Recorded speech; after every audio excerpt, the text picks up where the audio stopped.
porque si no pagas no vives aquí. La frase, lanzada como una piedra en el silencio de la cocina, aún flota en el aire, más pesada que el olor a comida recalentada.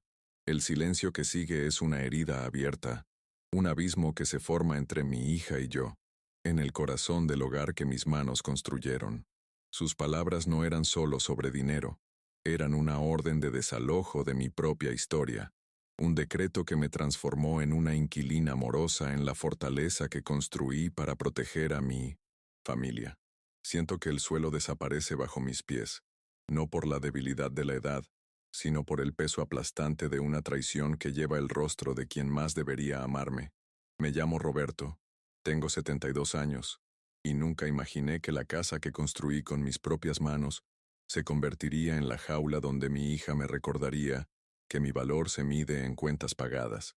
He vivido toda mi vida creyendo que los cimientos más fuertes se construyen con sacrificio y amor, pero esa tarde de sábado, en 1980, Iztapalapa, descubrí que para mi familia los únicos cimientos que importaban eran los económicos, y los míos, al parecer, se habían derrumbado por completo, dejándome expuesto y vulnerable en el único lugar del mundo donde debería haberme sentido seguro, transformando mi hogar en un territorio hostil y desconocido. La cocina, antaño epicentro de risas y del aroma del café recién hecho que preparaba mi difunta esposa, es ahora un tribunal silencioso. Los muebles de madera, que lijé y barnicé con tanto esmero, parecen testigos mudos de mi humillación. Cada objeto de esta casa lleva consigo el fantasma de tiempos más felices, el recuerdo de una familia que parecía unida por el cariño, no por la comodidad. Ahora, la tenue luz que entra por la ventana parece solo iluminar el polvo de un sueño roto, haciendo casi palpable la opresión emocional que domina la habitación, como un sudario que sofoca lentamente cualquier rastro de alegría. Me siento como una forastera, una carga tolerada solo por ser la dueña legal de esta propiedad. Mis opiniones son como el zumbido de un mosquito, fácilmente ignoradas, y mi presencia es tratada como un mueble viejo que la familia no sabe dónde tirar, pero que no puede tirar. Mariana, mi hija, y su esposo, Carlos, se mueven por la casa con la autoridad de conquistadores, mientras yo me refugio en los rincones, intentando ocupar el menor espacio posible, intentando hacerme invisible para evitar roces, para evitar el dolor de que me recuerden constantemente que ya no pertenezco aquí. Antes de continuar con esta historia, que cada vez es más difícil de contar, les pido un pequeño favor que significa mucho para mí. Por favor, denle me gusta, suscríbanse al canal y comenten desde dónde lo ven y qué hora es en su ciudad. Su apoyo es un rayo de luz en esta oscuridad, una forma de saber que no estoy completamente sola en este camino. Su solidaridad me da la fuerza que necesito para seguir adelante y compartir el resto de este doloroso giro que la vida me depara.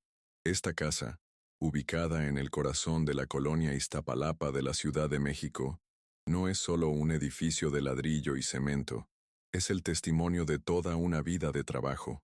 Recuerdo cada fin de semana, cada gota de sudor que dediqué a esta tierra, sacrificando tiempo libre y ocio para construir estos muros. Mi esposa, Elena, plantó cada flor que aún persiste en florecer en el pequeño patio, diciendo que una casa sin flores es una casa sin alma. Hoy, al mirarlas, siento como si el alma de esta casa se estuviera muriendo junto con la mía. Mi identidad está imbuida de esta estructura. Soy un carpintero jubilado, un hombre cuyas manos gruesas y callosas siempre han sabido construir, reparar y proveer. Puede que mi columna vertebral esté encorvada por años de duro trabajo, pero mi espíritu siempre se ha mantenido erguido, orgulloso de lo que pude ofrecer a mi familia. Un refugio seguro, un refugio contra las tormentas del mundo. Poco sabía que la mayor tormenta se avecinaría dentro de estas mismas paredes, amenazando con destruir no solo la estructura física, sino el significado mismo de todo lo que había construido durante una década. En la parte trasera de la casa, tengo un pequeño taller, mi último santuario. Allí guardo mi vieja caja de herramientas de madera, pulida por el tiempo y el uso. Cada martillo, Cada sierra, cada cincel tiene una historia, el recuerdo de un proyecto, de un mueble construido, de una reparación que trajo alivio y funcionalidad a nuestras vidas. A veces voy allí simplemente a limpiar las herramientas, una por una, sintiendo el peso familiar del acero y la madera en mis manos. Es un ritual silencioso, una forma de reconectar con el hombre que fui, el guardián y proveedor. Dentro, entre el olor a aserrín y aceite de linaza, me siento como si siguiera siendo Roberto, el carpintero, pero al cruzar el umbral de la casa, vuelvo a ser solo una molestia, un gasto en el ajustado presupuesto de mi hija. Mariana, de 1945 años, carga con el peso de sus propias deudas y la presión de brindarles a sus hijos adolescentes un nivel de vida que ella nunca tuvo. Entiendo su lucha, su ansiedad, pues he luchado toda mi vida para asegurarme de que no sufra las mismas dificultades que yo. Pero nunca imaginé que su miedo la cegaría tanto. Sé que su amor por mí aún existe, pero ha quedado sepultado por el estrés económico, por la urgencia del presente que borra la gratitud por el pasado. Ella ve esta casa no como el hogar de su infancia, sino como un activo financiero estancado, un capital congelado que podría resolver todos sus problemas. Su pragmatismo, que ella cree una virtud, se ha convertido en una forma disfrazada de ingratitud, una lógica fría que calcula el valor de todo, pero no olvida el precio de nada, especialmente de mi sacrificio. Su esposo Carlos la apoya en silencio, asintiendo con la cabeza ante cada una de sus quejas. Nunca ha tenido que luchar por nada de esto. Llegó cuando todo ya estaba construido, y quizás por eso le resulta tan fácil ver esta casa como una simple solución a sus problemas financieros. Forman un frente unido contra mi terquedad, como suelen llamar a mi negativa a convertir mi casa en un negocio. Para ellos, soy egoísta, aferrándome a un sentimentalismo que no pueden permitirse. En el fondo, la motivación de Mariana es el pánico. Recuerdo su infancia, las dificultades que enfrentamos. Recuerdo tener que elegir entre comprarle un par de zapatos nuevos o arreglar el techo. Juró que sus hijos nunca pasarían por eso, y esa promesa se convirtió en una obsesión. Ella ve mi negativa a monetizar el único bien valioso de la familia como un acto que pone en peligro el futuro de sus propios hijos, como si, por terquedad, la estuviera condenando a repetir el ciclo de dificultades que tanto luchó por romper. Esta presión había ido creciendo durante meses, como una olla a presión a punto de estallar. Empezó con comentarios indirectos, comentarios casuales, sobre el aumento del coste de la vida y sobre cómo las facturas subían cada vez más. Luego vinieron las peticiones, cada vez más directas, de que aportara más de mi pequeña pensión. Ya estaba ayudando todo lo que podía, pero no parecían darse cuenta de que mi pensión apenas cubría mis medicamentos para la presión arterial y el corazón, además de mis pequeñas necesidades personales. La situación llegó a un punto crítico esa tarde. Las facturas de luz y agua se habían triplicado desde que su familia se mudó aquí hacía 2 años, con 2 adolescentes duchándose durante horas, las computadoras encendidas todo el día y una rutina que apenas se preocupaba por ahorrar.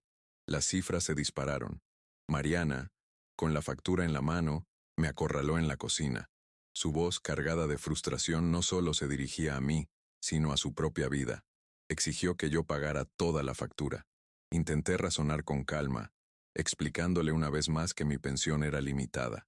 Le enseñé la libreta donde apunto mis gastos, los recibos de la farmacia, lo poco que me sobraba para el pan de cada día. No me negaba a ayudar.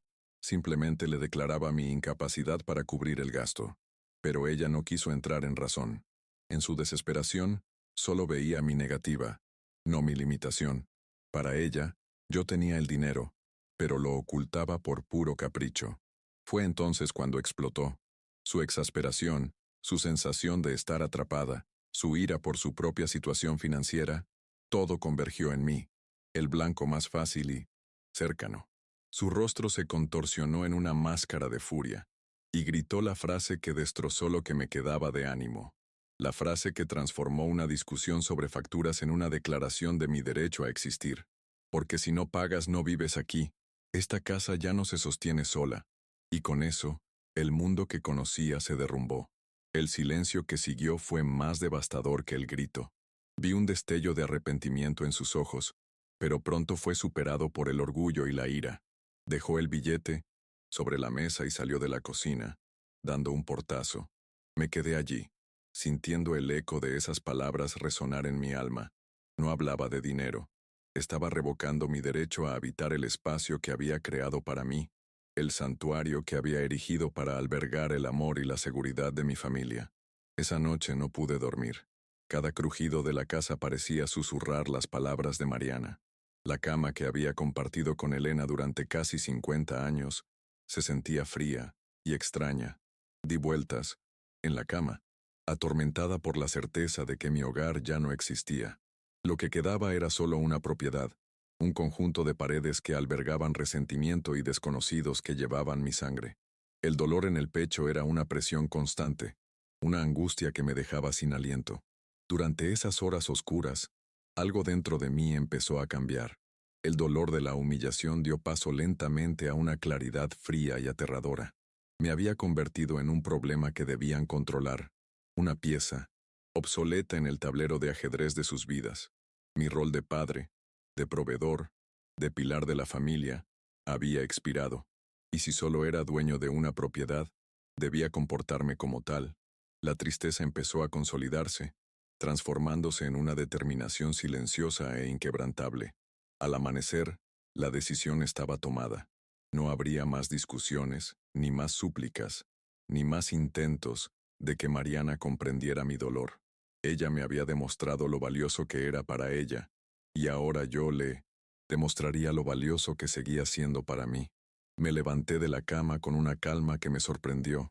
Me vestí en silencio, sin hacer ruido, como un ladrón en mi propia casa.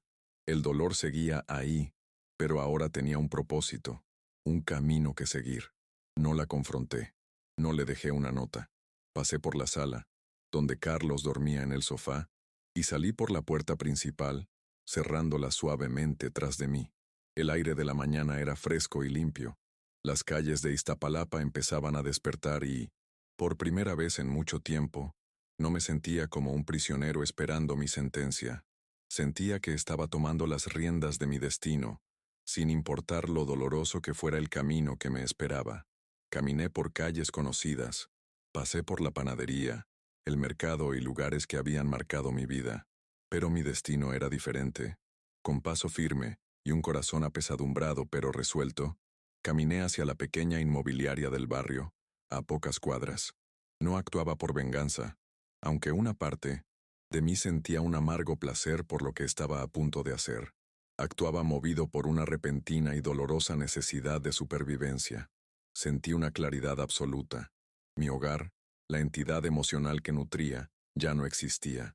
Solo quedaba una casa, un patrimonio, y la única manera de reafirmar que lo que había construido aún me pertenecía, que mi dignidad tenía un valor innegociable, era tratarlo tal como ellos lo veían, una mercancía a liquidar.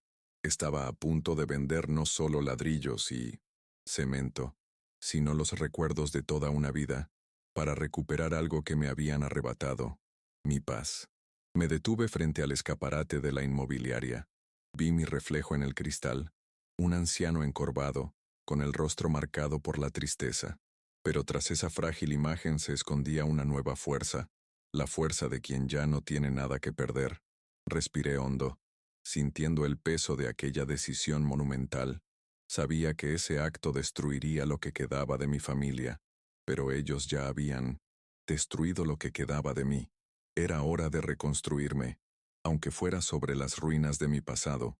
La casa era mi mayor orgullo, el símbolo de todo lo que representaba. Venderla sería como amputarme una parte. Recordé a Elena, cuánto amaba cada rincón de aquel lugar. Me preguntaba qué diría si estuviera aquí.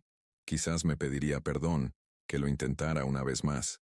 Pero también era una mujer de gran dignidad, y sé que no soportaría verme convertida en una sombra dentro de nuestro propio hogar. Creo que comprendería que a veces hay que destruir para salvar. La decisión de vender la casa fue un acto de guerra, pero también de amor propio. Durante años me había reprimido, encogiéndome para encajar en el pequeño espacio que me habían concedido. Toleré la indiferencia, las críticas veladas, la constante erosión de mi autoridad y mi valía. Pero la humillación en la cocina fue la gota que colmó el vaso, la última palada de tierra sobre el ataúd de mi silencio. Me habían llevado al límite, y ahora reaccionaba, no con gritos, sino con acciones calculadas y contundentes. Mi fuerza, comprendí en ese momento, no residía en la autoridad que había perdido, sino en mi memoria y mi inquebrantable sentido de dignidad. Conocía el valor de cada pared de esa casa, el sacrificio que había costado, y este conocimiento me dio un poder que no podían arrebatarme. Podrían ignorarme, podrían humillarme, pero no podrían borrar la verdad de que esa casa era mía, nacida de mi sudor y mis sueños. Y usaría ese poder para liberarme. Recordé una conversación que tuve con mi padre hace muchos años. Me dijo, Roberto, un hombre debe tener dos cosas en la vida, una palabra que cuente y un lugar al que regresar. Mi palabra se había devaluado, y mi lugar de retorno se había convertido en una prisión. En ese momento, luchaba por recuperar ambas, por demostrarme a mí mismo que mi última palabra sobre mi vida aún importaba, y que podía construir un nuevo lugar de paz, aunque estuviera lejos de todo lo que conocía. La ironía de la situación era dolorosa. Construí la casa para unir a la familia, para que fuera nuestro centro, nuestro refugio. Y ahora, esa misma casa era la causa de nuestra completa desunión, el campo de batalla donde el amor y el dinero libraban una guerra mortal. Quizás el error fue mío, al creer que el amor podía florecer eternamente en una tierra regada solo por mis buenas intenciones, sin darme cuenta de que las necesidades y ambiciones ajenas podían envenenar la tierra. Con la mano ligeramente temblorosa no por indecisión, sino por la adrenalina de ese momento irrevocable, abrí la puerta de cristal de la inmobiliaria. El sonido de una campanilla anunció mi entrada. Un joven agente, sentado tras un escritorio, me miró y sonrió, una sonrisa profesional que ignoraba el terremoto emocional que me había traído hasta allí. No vio a un padre desconsolado, solo a un cliente potencial, el dueño de una propiedad con buen precio. Buenos días, señor. ¿En qué puedo ayudarle?, preguntó con amabilidad demostrada. Respiré hondo otra vez, reuniendo todas mis fuerzas, todo mi dolor y toda mi determinación en una sola frase, la frase que marcaría el final de un capítulo y el incierto comienzo de otro. Las palabras salieron de mi boca con una firmeza que me sorprendió, una voz que no había oído en mucho tiempo, la voz de un hombre que, a pesar de todo, seguía siendo dueño de su propia vida. Buenos días, respondí, con un tono extrañamente tranquilo en mis oídos. Me llamo Roberto, y quiero poner mi casa en venta. En ese momento, sentí como si una cadena invisible que me había atado durante años se hubiera roto. El dolor no había desaparecido, pero por primera vez venía acompañado de una sensación nueva y poderosa, la esperanza de libertad. Había dado el primer paso, y sabía que no había vuelta atrás. El futuro era un abismo, pero era mejor que la prisión que había dejado atrás. El cartel de "Se vende", plantado en el pequeño jardín de flores, es una bomba silenciosa, pero su explosión resuena por toda la casa. Es un acto de desafío, una declaración de guerra escrita en letras rojas y negritas para que todos la vean. Lo observo desde la ventana de mi habitación, con una mezcla de terror y satisfacción. El agente inmobiliario lo instaló temprano esa mañana, y desde entonces, el silencio en la casa se ha vuelto denso, eléctrico, como el aire antes de una violenta tormenta. Sé que la precaria paz que existía se ha roto para siempre. Ahora solo puedo esperar la inevitable furia que sé que llegará, y me pregunto si tendré la fuerza para soportarla. La reacción de Mariana y Carlos no se hace esperar. Primero, hay asombro e incredulidad. Mariana ve el cartel al volver del mercado, y las bolsas de la compra se le caen de las manos, esparciendo naranjas por la acera. Se queda paralizada un instante, pálida, como si no pudiera procesar la información. Luego, el asombro se transforma en furia. Entra furiosa en casa, con la cara roja de rabia, gritando mi nombre, La acusación en su voz es de traición imperdonable, como si yo, y no ella, hubiera roto un pacto sagrado. Me confronta en la sala, blandiendo las llaves del coche como si fueran un arma. ¿Qué has hecho? Grita con voz aguda y venenosa. ¿Estás loco? ¿Cómo te atreves a hacer esto sin consultarnos? Esta también es nuestra casa. La ironía de sus palabras es tan punzante que casi sonrío. La casa que, hasta ayer, era solo un gasto que yo debía cubrir. De repente se ha convertido en su casa. Carlos aparece detrás de ella, con el rostro impasible, una mirada de pánico apenas disimulada en los ojos. No grita, pero su silencio es una forma de complicidad, un apoyo incondicional a la indignación de su esposa, que ahora me mira como si fuera un monstruo. Guardo silencio, dejando que su furia se estrelle contra el muro de mi determinación. Mi silencio parece enfurecerla aún más. Hace gestos, camina de un lado a otro, acusándome de senilidad, de crueldad, de querer echarlos a la calle por puro despecho. Dice que soy egoísta, que no pienso en el futuro de mis nietos. Cada palabra es un intento de hacerme sentir culpable, de manipularme para que ceda. Pero algo dentro de mí se ha vuelto inmune a su veneno. El dolor que me causó ha creado una especie de antídoto, una coraza de indiferencia que sus acusaciones no pueden penetrar. Cuando la ira se desvanece, el pánico toma su lugar. La realidad de su situación financiera, sin la seguridad de este hogar, comienza a calar hondo. La voz de Mariana baja, convirtiéndose en una súplica entre lágrimas. Habla de las deudas, la dificultad de encontrar un alquiler asequible, el impacto que una mudanza tendría en la educación de los niños. Intenta despertar mi compasión, recordarme mi papel de padre y abuelo protector. Es una actuación desesperada, y aunque una parte de mí siente una punzada de lástima, la claridad de mi decisión permanece intacta. Ellos mismos crearon esta crisis. Me refugio en mi taller.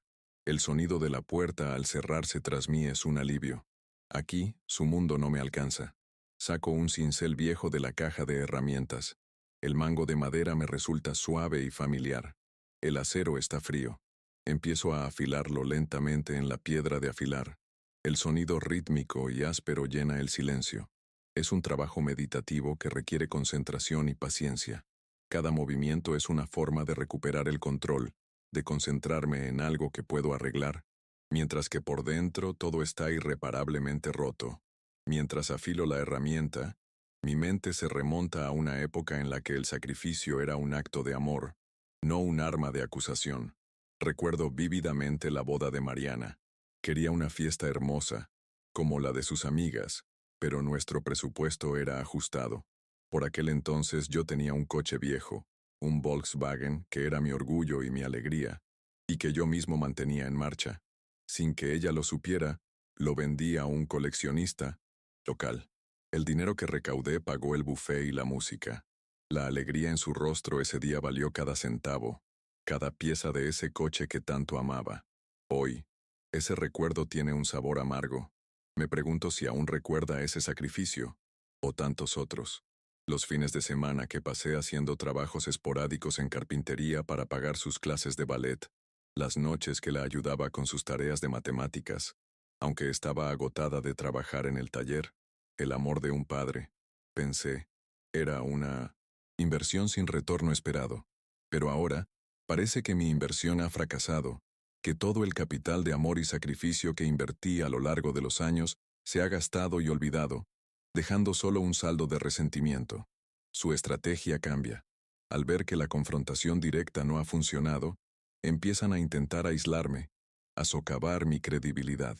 Carlos llama a familiares, a mis hermanos y sobrinos, contando una versión distorsionada de la historia.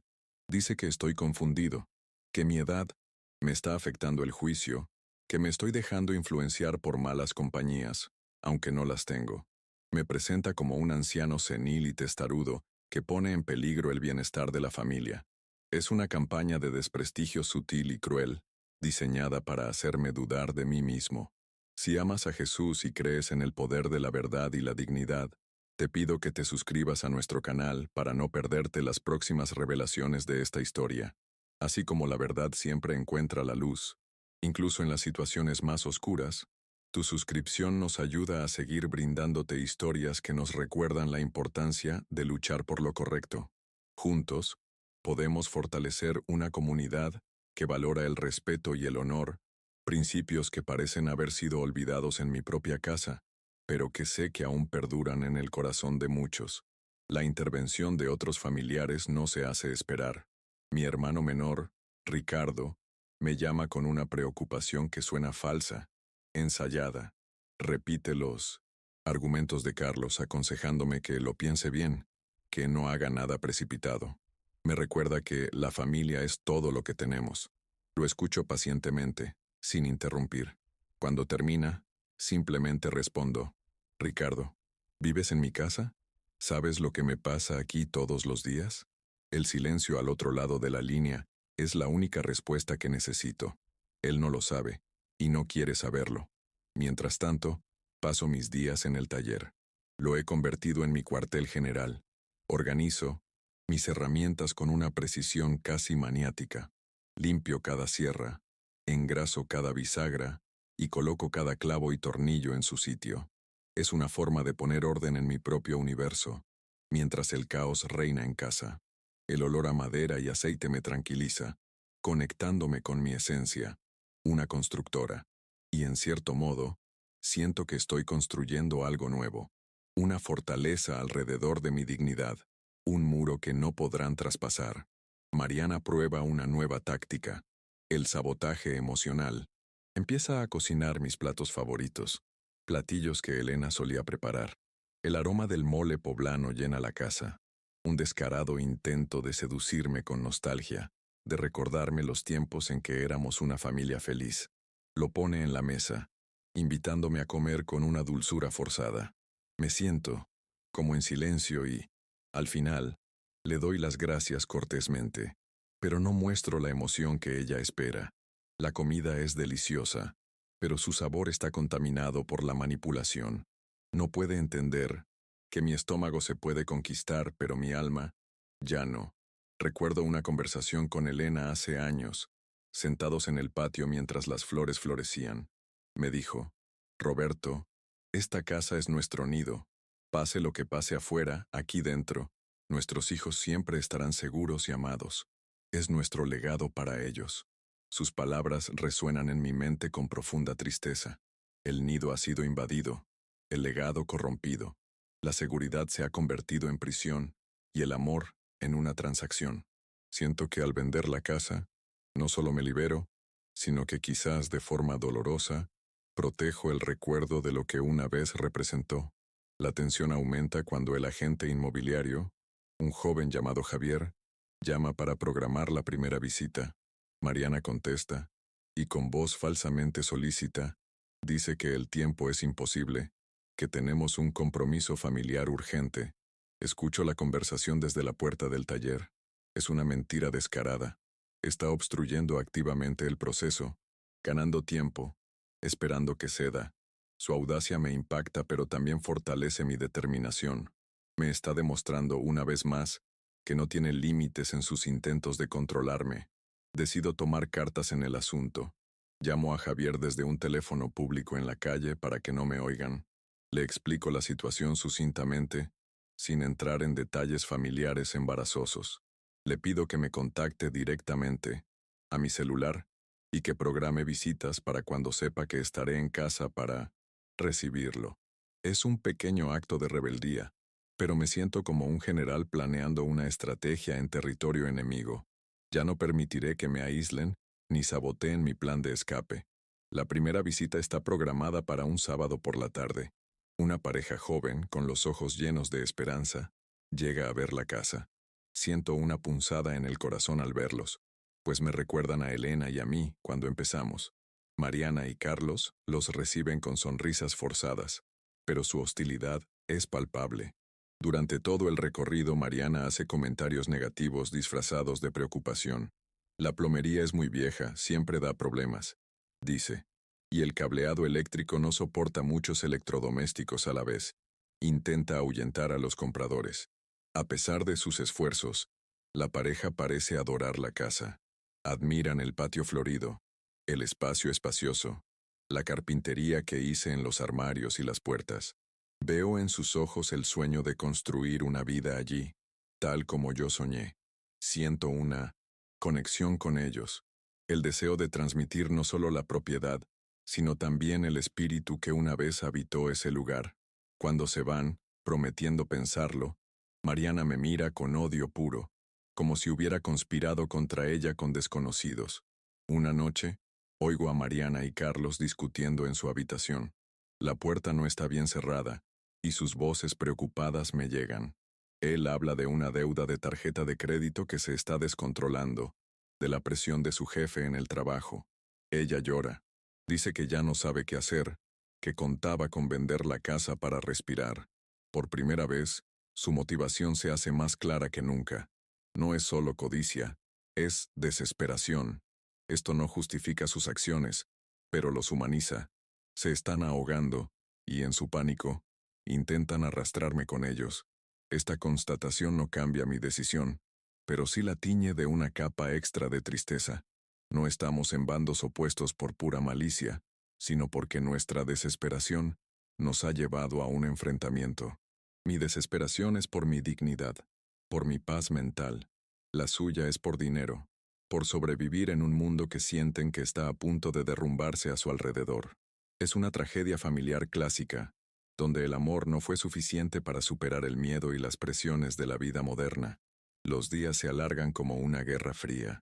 Las comidas son silenciosas. Los pasillos son espacios tensos.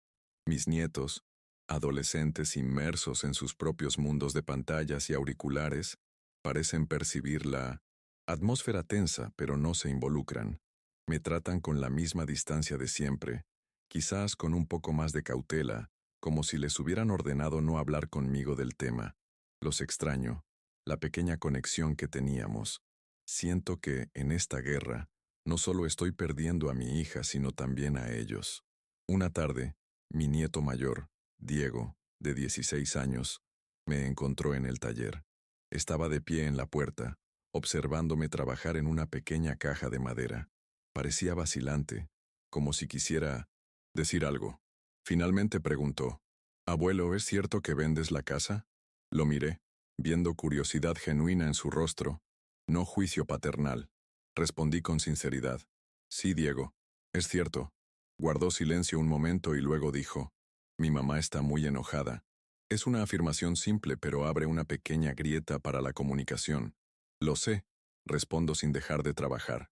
A veces los adultos toman decisiones difíciles que otros no comprenden. Parece reflexionar sobre ello. ¿Vivirás? ¿Lejos? Pregunta. Y en su voz, por primera vez, detecto un dejo de preocupación. No muy lejos. Digo, seguiré siendo tu abuelo, viva donde viva. Asiente y sin decir nada más, se va. Esta breve conversación, por sencilla que sea, es un bálsamo para mi alma herida. Es un recordatorio de que no todos los lazos se pueden romper. Se programa una segunda visita de un posible comprador. Esta vez, se trata de un hombre de mediana edad, un inversor que planea renovar y alquilar la propiedad. Es pragmático y directo, imperturbable ante los intentos de sabotaje de Mariana, quien repite su letanía sobre los defectos de la casa. El hombre lo inspecciona todo con ojo clínico, tomando notas en un portapapeles. Parece genuinamente interesado, y siento una chispa de esperanza.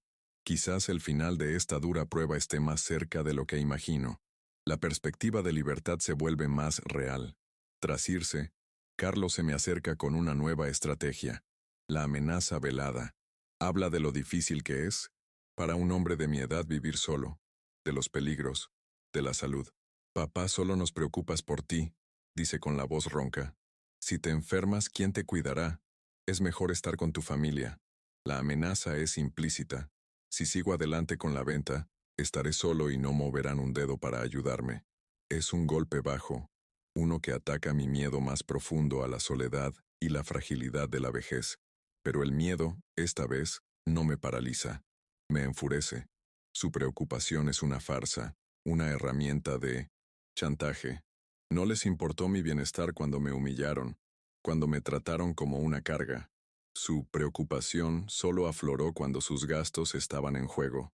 Miro a Carlos, y él aparta la mirada, incapaz de sostener su propia mentira. Puedo cuidarme solo, Carlos, le digo con voz fría y firme. Llevo 72 años haciendo esto. No voy a parar ahora.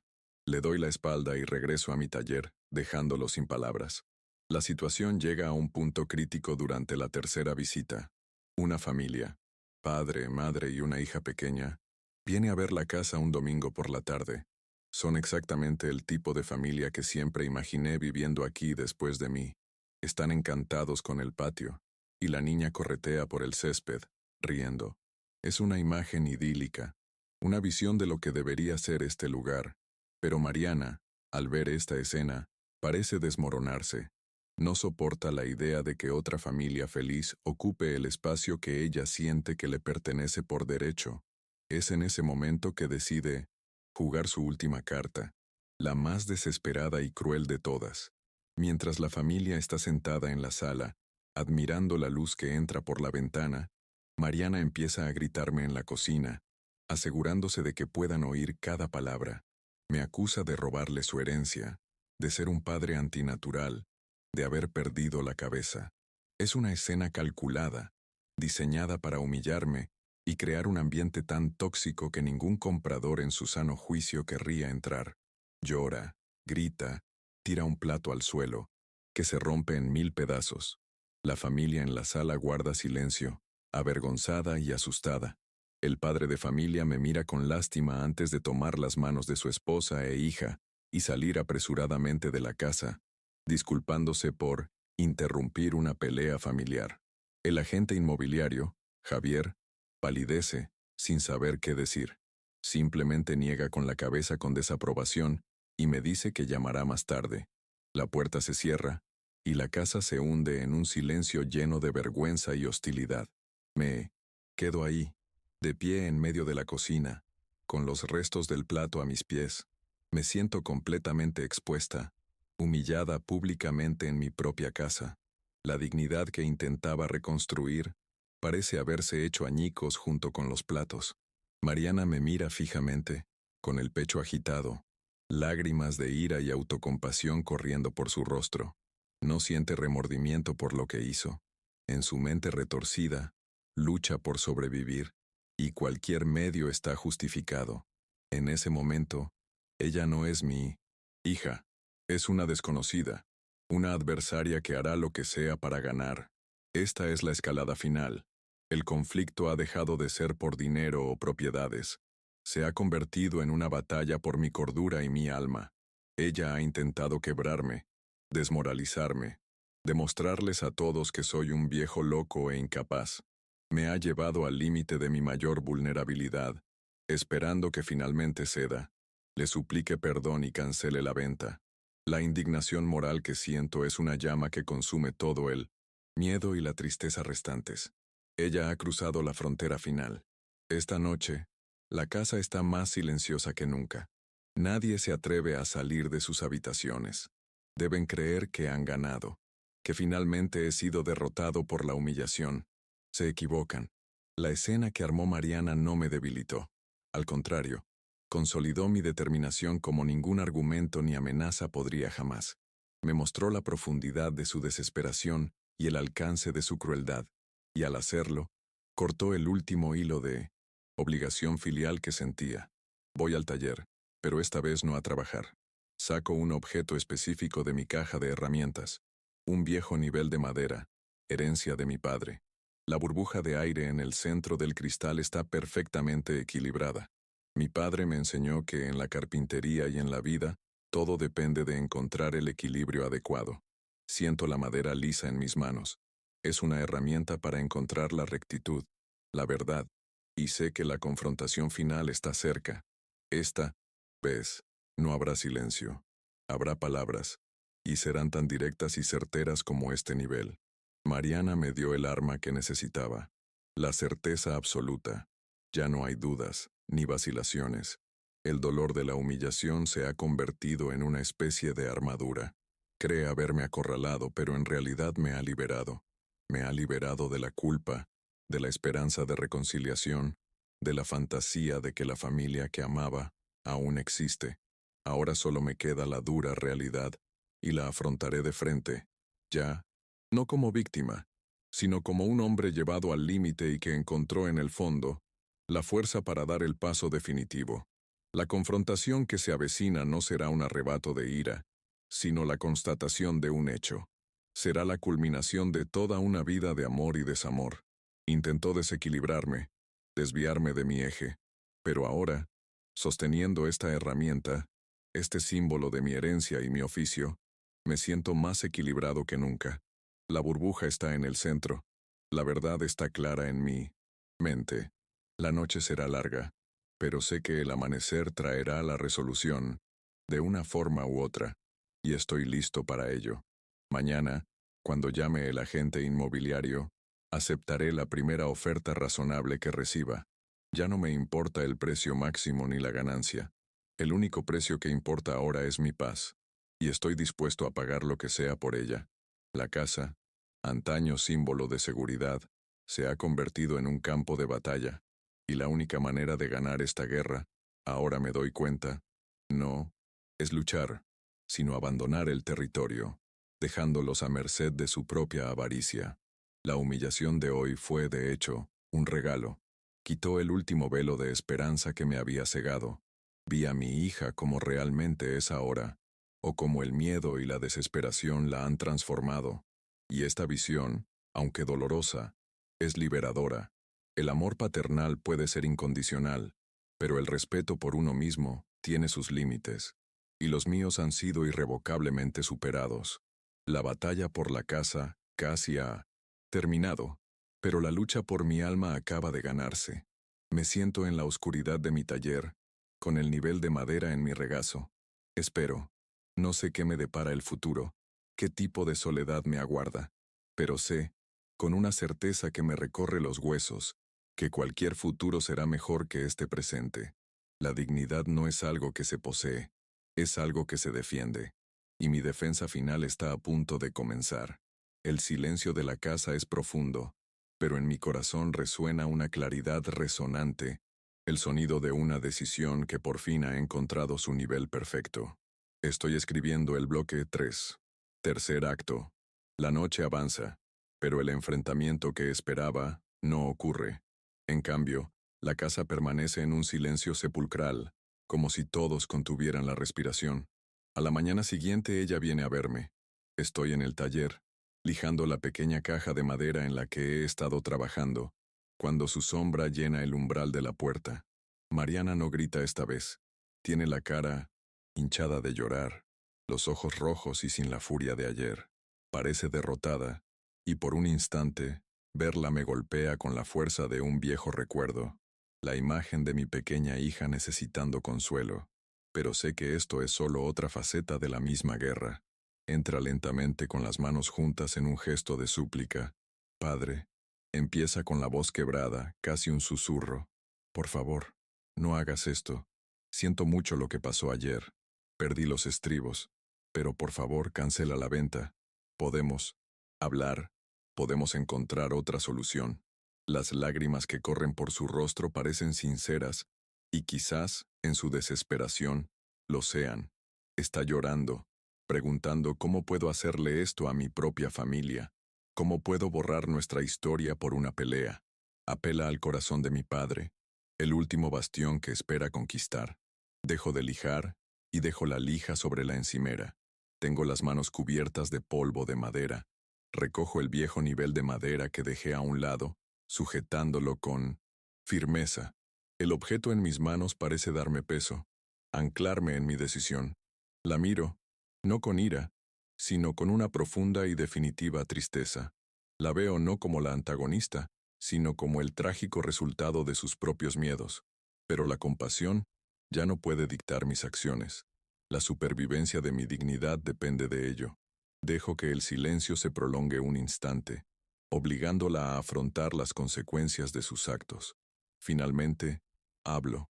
Mi voz no es fuerte, pero resuena en el pequeño taller, inquebrantable, clara y serena. Pasé toda mi vida construyendo un hogar para ti, Mariana. Empiezo, y veo un espasmo de dolor cruzar su rostro ante la formalidad de mi tono. Un lugar donde el amor era la base y el respeto las paredes. Pero tú, poco a poco, lo convertiste en solo un techo con precio, un activo inmobiliario, una solución a problemas que no son míos. Cada palabra es pronunciada lentamente, con el peso de años de silencio y decepción acumulada. Intenta interrumpirme, decir que no es verdad, pero levanto una mano y se calla. Anoche, continúo, gritaste que si no pagabas, no vivías aquí. Y tienes razón. Descubrí que el precio de mi paz, de mi dignidad de poder respirar en mi propio espacio sin sentirme una carga, es esta casa. La miro directamente a los ojos, asegurándome de que comprende la gravedad y la firmeza de lo que voy a decir. Y decidí pagar el precio, Mariana. Decidí recuperar mi libertad.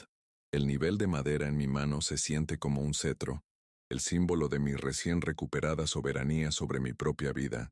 El impacto de mis palabras es palpable. Es como si la golpeara una fuerza invisible. La verdad, dicha con calma y sin ira, es más devastadora que cualquier grito.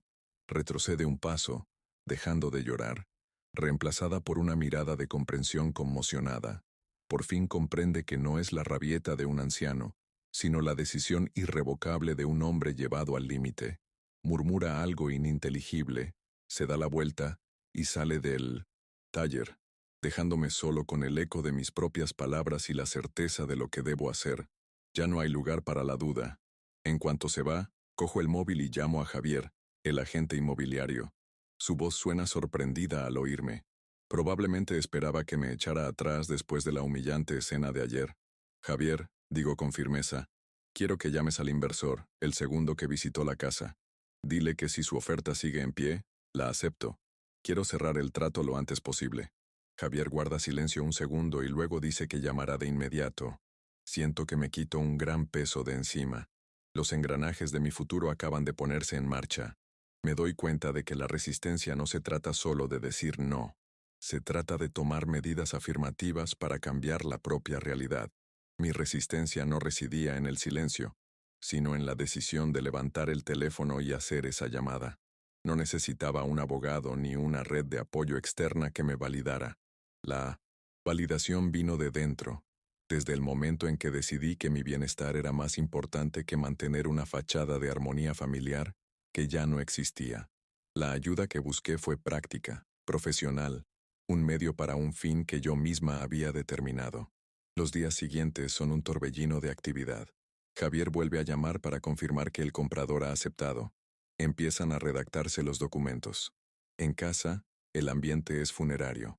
Mariana y Carlos apenas hablan conmigo ni entre ellos. Se mueven como fantasmas por la casa, la conmoción dando paso a una resignación sombría. Están ocupados haciendo sus propios cálculos, planeando su futuro incierto. Ya no hay súplicas ni amenazas. Comprenden que han perdido.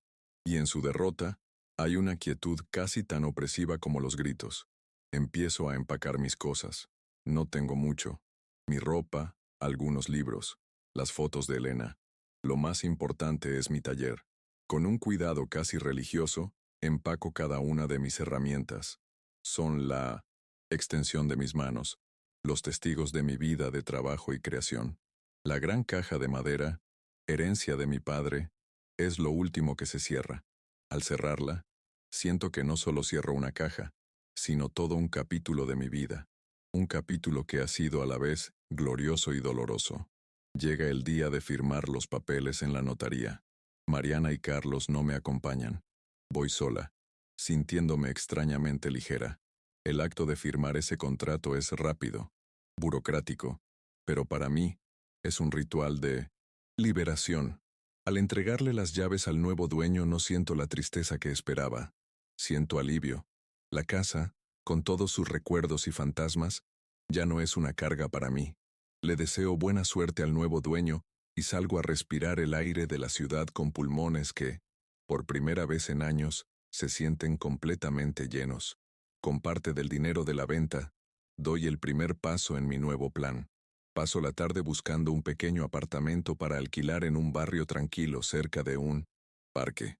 Encuentro un lugar modesto con un pequeño balcón y suficiente luz para una o dos plantas.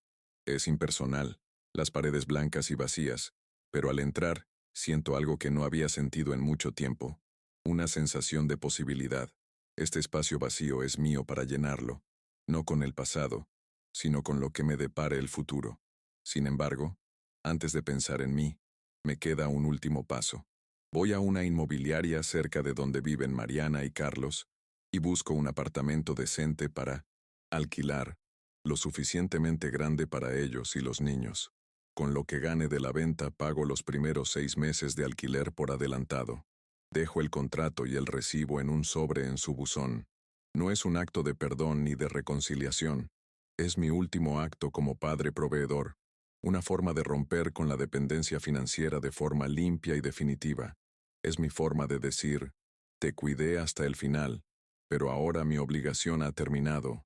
Estás solo. Es un gesto que establece un nuevo límite, una sana distancia necesaria para mi propia supervivencia emocional. No los abandono a su suerte, pero tampoco les permito que me usen como red de seguridad. Les doy una base para empezar de nuevo, pero la responsabilidad de construir sus vidas a partir de ahora es completamente suya. Sé que es un acto que pueden interpretar de muchas maneras, pero la intención está clara en mi mente. Es un punto final. Por fin me mudo a mi nuevo apartamento. La primera noche es extraña. El silencio es absoluto, roto solo por los sonidos lejanos de la ciudad. No se oye el televisor en la sala, ni los pasos apresurados de mis nietos en el pasillo. Es una soledad profunda, pero no una soledad opresiva. Es una soledad apacible, la soledad de la elección. Me siento en el balcón, mirando las luces de la ciudad, y por primera vez, siento que el futuro no es una amenaza, sino una invitación. En los días siguientes, establezco una nueva rutina. Me levanto temprano, me preparo mi propio café y leo el periódico. Instalo un pequeño taller en un rincón de la sala y el familiar olor a madera empieza a llenar mi nuevo hogar. No he recuperado la familia que una vez tuve. Esa ilusión se ha ido para siempre, pero he recuperado mi yo, el control de mis días, el derecho a vivir con la sencilla dignidad de ser dueña de mi propio tiempo y espacio. La paz que siento es modesta, pero es real, y vale más que cualquier posesión. Mariana y su familia se ven obligados a reajustarse. Sé, por una breve llamada con mi nieto Diego, que se han mudado al apartamento que alquilé. Me dijo que el ambiente es extraño, que sus padres tienen que afrontar las consecuencias de haber valorado el afecto, de haber convertido su casa en un negocio. La lección es dura, y no sé si la aprenderán, pero esta ya no es mi batalla. Mi papel en esta historia ha terminado. Ahora solo soy un espectador distante del desenlace que ellos mismos escribieron. La dignidad, aprendí a las malas, no es negociable, y el respeto es la base de un hogar. Cuando el afecto se convierte en una transacción comercial, la estructura familiar inevitablemente se desmorona. A veces, la única forma de salvarse es tener el coraje de abandonar la estructura que se ha convertido en una prisión, incluso si la construiste con tus propias manos. Es una verdad dolorosa pero liberadora. La libertad a menudo no reside en ganar la guerra, sino en saber cuándo y cómo retirarse del campo de batalla. Estoy sentada en mi nuevo balcón. El sol de la tarde me calienta la cara. Una pequeña taza de café está a mi lado y una radio vieja suena suave. El apartamento es pequeño, impersonal, pero es mío, completamente mío. Por primera vez, no siento el peso del resentimiento ni la obligación. Solo siento la ligereza de un nuevo comienzo. Me miro las manos, todavía gruesas y callosas, y pienso que quizás aún haya tiempo para construir algo nuevo, aunque solo sea un pequeño estante para mis plantas. El desenlace no es un final de cuento de hadas. No. Hubo un abrazo reconciliador, ni una disculpa que sanara todas las heridas. La resolución es real, imperfecta y agridulce. Perdí un hogar, perdí la versión idealizada de mi hija, pero encontré la paz, y en esta etapa de mi vida, la paz es el bien más preciado que un hombre puede poseer. Es un tesoro que guardaré con el mismo cuidado con el que una vez guardé mis herramientas. Justo entonces, al ponerse el sol, suena mi celular. El sonido estridente rompe la paz del silencio. Miro la pantalla y veo el nombre Diego. El corazón me da un vuelco, una mezcla de aprensión y esperanza. Respondo con la voz un poco temblorosa. ¿Abuelo? Dice al otro lado. Hola, soy yo. Me preguntaba, ¿puedo visitarte este fin de semana? Quería ver tu nuevo hogar. Una pequeña semilla de esperanza se planta en la tierra de mi nuevo comienzo, prometiendo que tal vez, solo tal vez, no todos los puentes se han quemado. Claro, Diego. Respondo, y una sonrisa sincera se dibuja en mi rostro por primera vez en mucho tiempo. Me encantaría. Te enseñaré a hacer esa cajita de madera que viste el otro día. Cuelgo el teléfono y miro al horizonte, donde la última luz del día pinta el cielo. El final de mi historia con Mariana puede haber sido un punto y aparte, pero la vida al parecer siempre encuentra la manera de escribir un nuevo párrafo, una nueva posibilidad, una nueva razón para seguir construyendo. El futuro sigue siendo incierto. Mi relación con mi hija quizá nunca se recupere, pero la llamada de Diego me recuerda que una familia es una estructura compleja, con muchas habitaciones y muchas puertas. Y aunque una puerta puede cerrarse con la fuerza de una tormenta, otra puede abrirse suavemente, con un soplo de esperanza.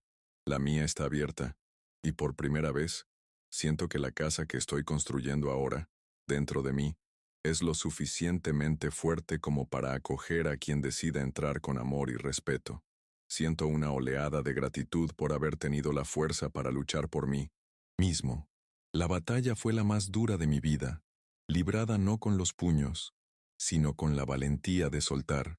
El hombre que se sentía invisible en su propia casa, ahora se siente plenamente presente en su pequeño apartamento.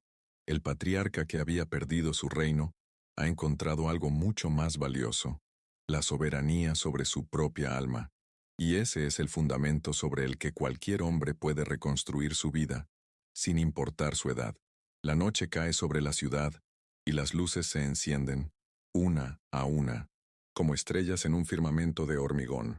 Cada luz es una historia, una familia, un drama. La mía es solo una de ellas, pero hoy, mi pequeña luz brilla con una paz que creía perdida para siempre. El camino fue doloroso, pero me trajo hasta aquí. Y aquí, en este preciso momento es un buen lugar para estar. Es el comienzo. Es mi hogar.